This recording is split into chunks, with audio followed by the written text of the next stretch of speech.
écouté j'ai compris que li ñu wax en fait dëgg la c'est vrai politique boo amee waajur yi def politique daf lay dañ ciy am répulsion mu ne bu ñu ko mënee waxee loolu doo ko bëgg dañ koy détester à la limite mais je pense que di nga choper virus bi sans xam ne que virus baa ngi ci yow et tôt ou tard y a de fortes chances que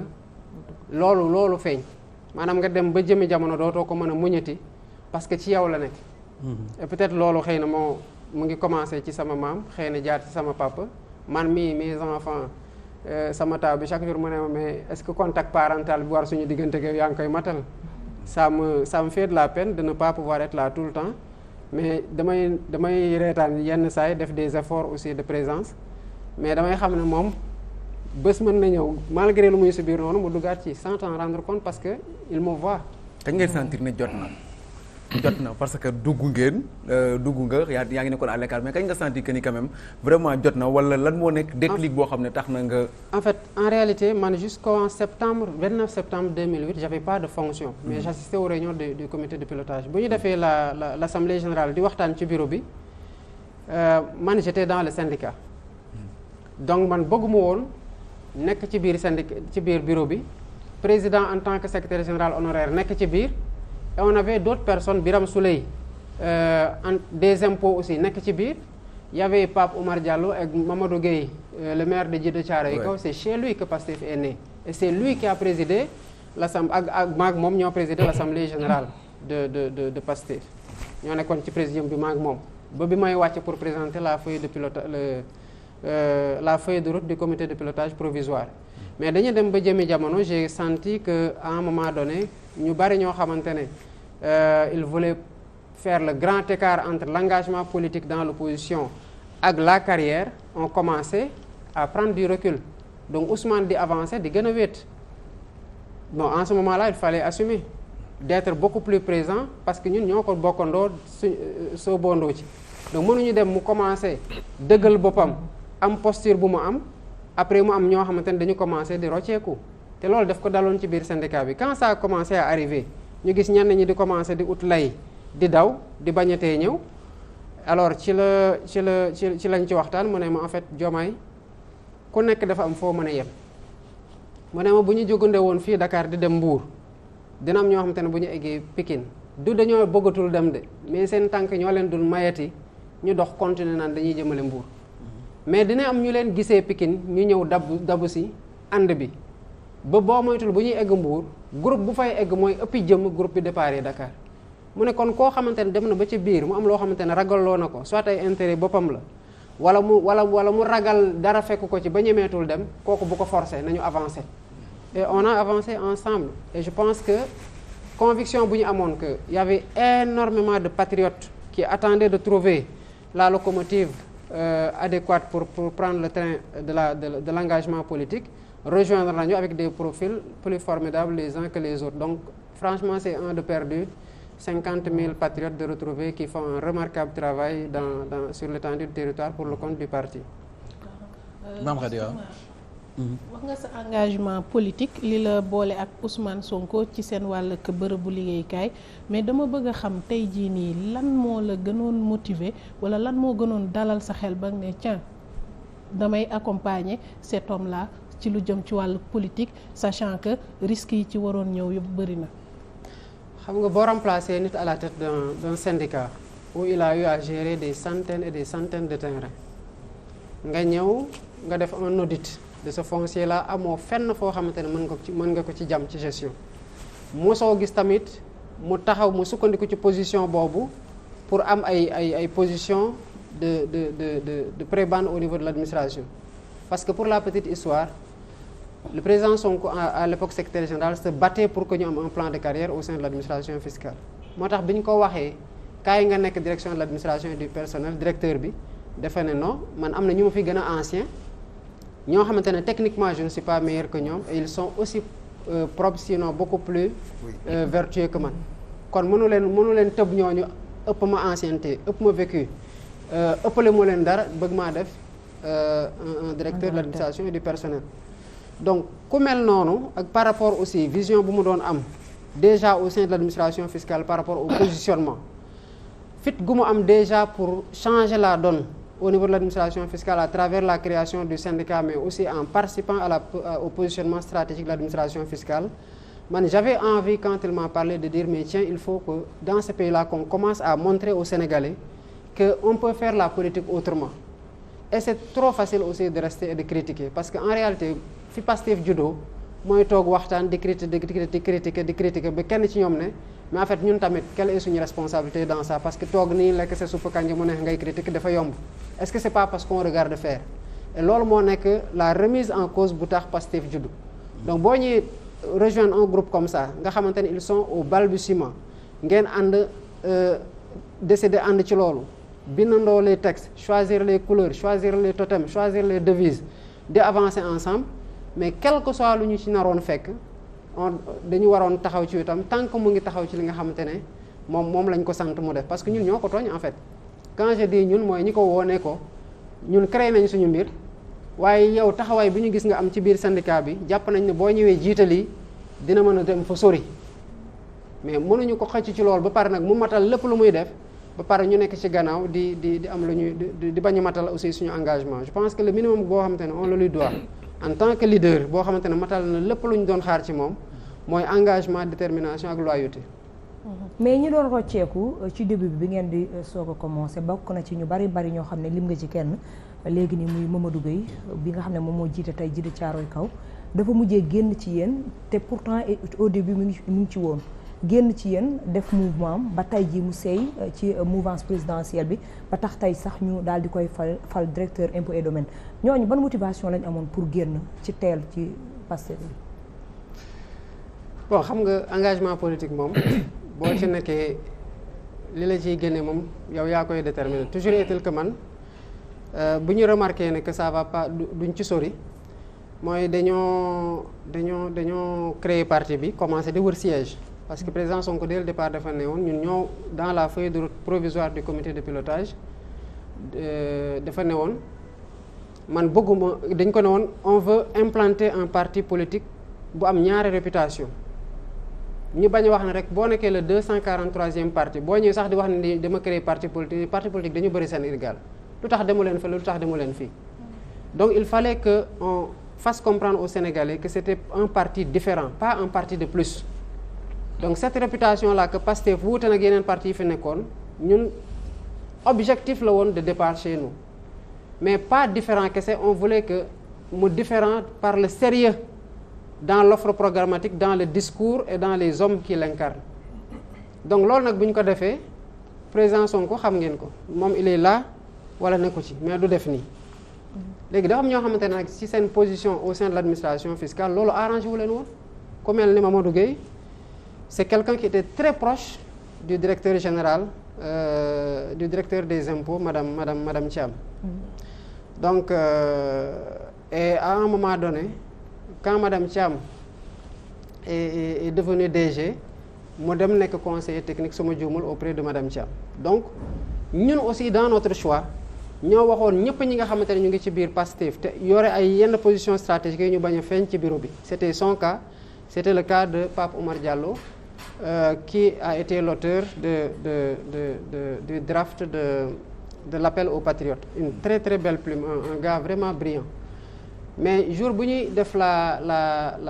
l'inauguration de notre siège bu nekkoon Yoff ci lañ ñëw bon man je les ai trouvés ci buntu bi ma ne leen mais kaay leen dugg ñu ne ma non bon puisque commencé gul bàyyi ñu xool suñu benn copain fii ils se sont éclipsés ils sont plus jamais revenus pourquoi ñoom rek a xam toujours est-il que ñun waxuñu leen defuñu leen dàquñu leen et ils ne nous ont rien reproché ouvertement xanaa mu dem ba tànneef ak adversité politique tax ñu wax yenn yi mais dara ñaawul ci li ma jàpp. mais ñu bari dañoo jàppoon ne aussi jamono jooju da ngeen a dëggaloon seen xaritoo bi nga xam ne xaritoo ngeen ko bien avant ngeen dugg ci politique bi muy yow Ousmane Sonko Birame Souleye et d'autres ba am na ci ñu bari ñoo xam ne dañoo sentiroon que yéen da ngeen leen di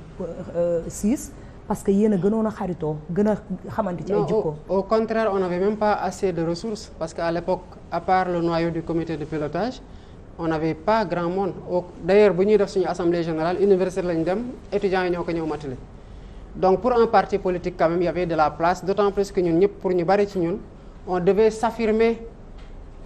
devant l'opinion on était personne politiquement boo defee assemblée générale boo xamante ne wax nañ la Diomaye nga fa woon Birame Souleye nga fa woon Mamadou Gueye moom mu ngi fa woon président Sonko nga fa woon ak ñeneen ñi ñu ne la assemblée générale boobu benn télé couvriru ko benn rajo couvriru ko benn journal waxu ci le lendemain mais ça signifie que c'est un parti qui à la limite dans la réalité politique du Sénégal n'existait pas. man tey su ma créé woon parti politique suba nu mu tuuti bu dee index tamit boo moytul dinaa feeñ Walf kon on était personne kon y avait de la place pour que chaque potentiel s'exprime pour que chaque potentiel s'affirme. Maintenant quand ils sont partis ils ont créé leur affaire est-ce que ça a été beaucoup plus grand? Non. am na ñoo xamante ne ba récemment ci fusion bii nii mais on en a fait des secrétaires généraux adjoints wala des vice-présidents kon ñun mosuñoo soxor ci yaatal nit ñi ku nekk am place boo xamante ne mooy sa mérite waxatuma la nag ñoo xamante ne ils étaient des membres fondateurs. ñooñu noonu ngay wax Mamadou Gueye këram la idée bi génne. bool boobu jabaram moo ko fa taaj kon kooku ku ko. mais nawoon ngeen ko ci jikko est-ce que. oui parce que en fait respecté nañu ko naw nañ ko ci jikko oui. naw nañ ko ci jikko parce que lu ci bari nit ñi loolu lañ doon wax dafa am ñoo xam ne nawoo leen ci jikko. moo tax bëggoo leen non franchement il y a eu toujours des relations correctes et très cordiales entre ñun ak ñi nga xamante ne ñoo dem dara mosul ñaawa ils ont fait un choix qu'on a respecté chacun a poursuivi sa route. ñii ils se sont retrouvés avec le pouvoir nous on est resté dans l'opposition bi nga xamante ne ci lañ mos a nekk parce que mosuñoo gëm ne liy defar réew mi dina jaar ci loxo Macky Sall bu ñu demee nag ba changer opinion c'est leur droit le plus absolu ba loolu amuñu ci leen lu ñu ciy wax en fait. d'accord mais Bassirou ci say wax da nga ni que da ngeen créer xëy na Pastef pour ne pas être là à critiquer pour critiquer mais ceci étant ci wàllum saafara wala solution est-ce que tey gis nga principe de base bi nga xamante ni moo taxoon ngeen créer Pastef ba jamono ji yéen a ngi ci est-ce que aussi nekkoo leen di critiquer le pouvoir parce que xëy na puusal ma toog buñ ko mënee jàppee noonu ak aussi nee nga ko Ousmane Sonko en réalité dañ ko jël choisir ko pour mu nekk le leader de Pastef mais aussi est-ce que choisiroo leen ko pare jàllax ko c'est-à-dire nit aussi boo ko jëlee choisir ko jiital ko normalement war nga ko mën a accompagner ci ay sorties wam fa muy dem la muy wax surtout que bu fekkente ni am na benn nguur wala état bu ko xamante ni mi ngi faire face ak moom te moindre geste wala moindre faute bu nga xamante ni def na ko mën na ko saisir xëy na pour faagaagal ko est-ce que ba ngeen koy jël xëy na di ko jiital paramètres yooyu yëpp suuraale ngeen ko nag parce que nag booy dem guerre di nga préparer 50 ans te je pense que ci wàllum politique yooyu nekk na ci ay points yu am solo. bon d'abord par rapport ak critique bi bu ñu ñëwee effectivement on a eu une approche à deux phases parce que ñun suñu positionnement politique bu ñu ñëwee on était en 2014 et on était à 5 ans de la présidentielle. ñu war a jël candidat boo xamante ne kenn xamu ko mosul def politique war ko jaay Sénégalais en 5 ans ba mu mën a diirante mbagg ak ñoo xamante ne ñoo nekkoon les seconds wala troisième les deuxième troisième wala autre rang à la présidentielle de la plus récente en 2012. nga fekk fa ay kàngam ci politique yu yàgg ci politique def des décennies ci politique am moyen am réputation ñooñu la ñu waroon a pousse ba nekk ñoo xamante ne ñoo jàmmarloog ak président Macky Sall nekk son vis-à-vis il fallait de la stratégie pour ça. La première étape a été d'abord ñu pousse président Sonko ci plateau yi moom cote mais ci gannaaw y avait un grand soutien technique préparation yi discussion yi waxtaan yi ba sax ci plateau yi. déplacement yi.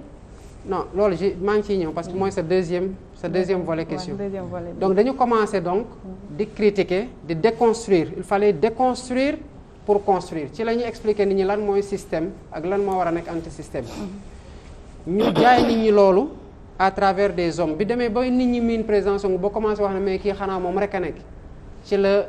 ñun ay ñoom Birame Souleye ak ñeneen commencé feeñ. ñu xam ne que parti bi kon du kenn kii kese waaye am na yeneen profil yoo xamante ne ku ci ne ci gannaaw am na loo xamante ne xëy na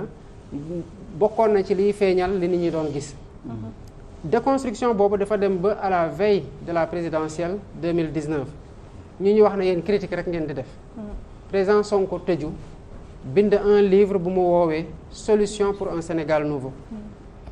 yemu ca mu ne il va appeler des gens ñu challenger ko publiquement c'était une première ci li ma yaakaar ñu mos ko def te kooku ku wóolu boppam ci xam-xam ak pertinence proposition moo koy ñeme def. te ñuy jël ñëpp amul kenn koo xamante ne dañu la jël sur la base d'un compromis que poser ñu question yi wala ku fay ñëw li nga jot a lire ci livre yi nga yore ak sa xam-xam ak sa principe yi ñu la tànne. Donc je pense qu'à partir de la proposition de solution pour un Sénégal nouveau ku doon wax ne tamit dañuy critiquer kese waaye proposition de solution xanaa war nga ci génn. waxuma la nag que entre-temps on a produit un programme en 2019 jot na qui a été jugé comme étant l'un des meilleurs programmes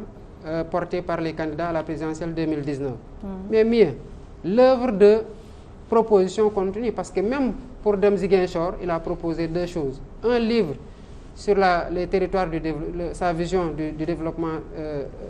décentralisé, les territoires du développement coécrit avec Bala Moussa Daffé, ce qui est aussi une œuvre de proposition. Ensuite, le programme Bourok bi nga xamante ne daf ko défendre aussi publiquement. kon côté boobu moom kuy wax ne proposé wuñ dañuy critiquer pour critiquer rek xanaa war nga ci génn ba set wicc mu des nag accompagnement leader. mais avant accompagnement bi sax xëy na Salma mën nga koo kii pour ñu noter ko. mais dama bëgg foofu noonu aussi parce que souvent dañuy wax que ni xamu leen ni réew mi di doxee. Pastef bon nekk na ñoo xam ne administration lañ nekk mais xamuñu dara ci di réew mi di doxee moo tax sax critique yi Salma di soulever muy gën a bëri lu ngeen koy def mais plus ngeen di gën a jege la chaise plus ngeen di gën a gis les enjeux les tenants et les aboutissants. mais xam nga déjà ci loo dugg rek il faut nga am expérience boo ciy doxee bu fekkee ne yow bi nga commencé journalisme foofu nga nar a toll boobu ba tey ça signifie que avancé woo te ku avancé wul day deltu gannaaw. effectivement booy avancé dina am loo xam te ne ni nga koy jàngatee sa expérience ak ni nga koy appréhender dina changer mais Pastef kan moo mën a wax tey que des fonctionnaires man au mois d'octobre 2023 incha allah j'aurai fait 15 ans dans l'administration fiscale. Birame Souleye pareil parce que sama promotionnaire la pour citer que ces 2 là ak président Sonko mu jotoon def 15 ans dans l'administration. donc administration publique nag boo ci nekkee ci administration des impôts et domaines qui est une administration d'élite. kenn mënul wax xamoo ne réew mi di doxee wala boog ku ñu ko reproché yow xaw ma ñi nga xamante ne mosuñu liggéey dans l'administration lu dul dans le privé lañ mos a nekk ñooñu lan nga leen di wax en fait. en réalité à un moment donné les gens bu ñu waxoon sax duñu déglu loolu ça participe de l'entreprise de diabolisation boo xam ne amul kenn koo xamante ne mos nga fi wone lu ëpp lu ñu fi wone parce que bu fekkoon ne toog kese ci ay postes successifs doy na ci pour xam ni réew mi di doxee mais mu doy pour nga yor ko bu ñu la ko dénkee yorin gu rafet. mais bu boobaa kon catastrophe bu ñu dund ni en 2023 duñ ko dund. parce que kii bu dee jaar-jaar rek kenn du ko dàqale jaar-jaar ci koo xamante ne da ngay dem ci chaise nguur. maintenant ñun suñu discours dara changé wu ci c'est les mêmes principes c'est la même logique et qui est porté aussi par la même chose. xam naa point boobu sama naataangoo yi dinañ ci ñëw parce qu'il y a beaucoup à dire ci loolu mais est-ce que jëloo leen le leader de Pastef tey jii tànn ko pour mu nekk leader de Pastef Ousmane Sonko ba pare jàllax ko. parce que am na ay accompagnement yu bëri yoo xamante ni xëy na waroon na ci ànd comme ni ma la ko waxee tout à l'heure na muy waxee na muy solo fa muy jëm yooyu yëpp parce que dafay jouer ci parcours am waaye it ndax dafay porter un projet di porter aussi un parti politique bu nga xamante ni yéen ci ngeen bokk. mais côté solo xam nga ne moom moo fi dàq solo. waaw c'est vrai que sañ. non dàqu fee solo mais bokk na ci ñi mën a solo. waaw ci continuer non non dàqu maa solo parce que maa ngi nii. dinañ ko ko nangu maa jant quand même ah. leader da nga naan bokk na ci ñi mën a solo. non man leader politique laay wax. mais man leader politique laa. waaw man de loolu laa xamul woon.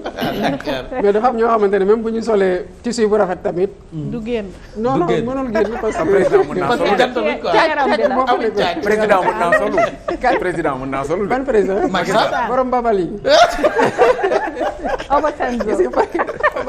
mais am na caaj te gis nga bu solo ba taxaw. mënul yow gis nga costume rek ñu toll.